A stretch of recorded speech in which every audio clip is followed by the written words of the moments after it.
his good friend Jaya, all the way from the Copperbelt province. His story is looking into assisting people with visual impairment. So how he does that, he's going to explain to us. First and foremost, talk to me. You are in Form 1. Yes, I'm a Form 1 student at Mopani Kapamani School. I was first, when I started learning robotics, I was first at President School in Kitwe.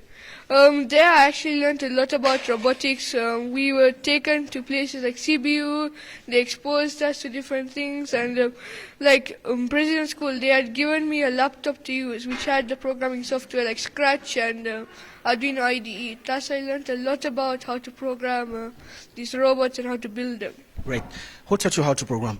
When I went to President School, we had passed by a lot through CBU as field trips, and they taught us a lot about programming and through online, and because I got interested in it, through online I continued learning and I made this project.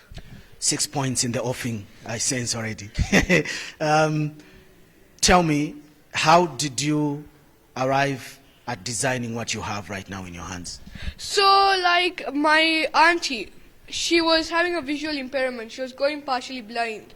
Thus, I searched online for different sticks because the current walking stick that she used, she was used to hit into objects and it was quite costly just getting a normal stick. Thus, when I checked online and I saw most of the blind sticks, they had lots of issues. Like, say, the stick wouldn't detect a certain range, or the sound would be muffled out, or if it's just a pure vibration, it wouldn't be strong enough. So I learned from all of that and I started improving it and adding more features.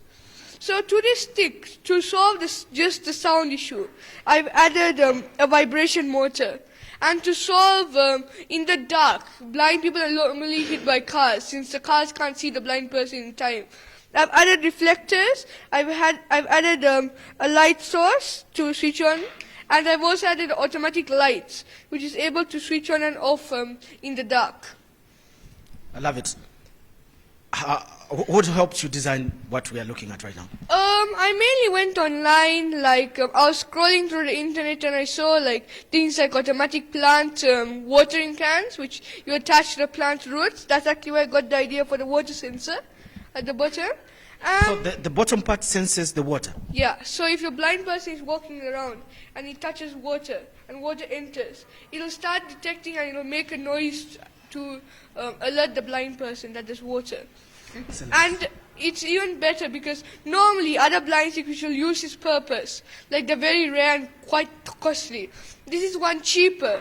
Two, when you are detecting an object and there's water, it'll start ignoring the water sensor in most blind sticks. Thus, will cause the person to slip and injure himself.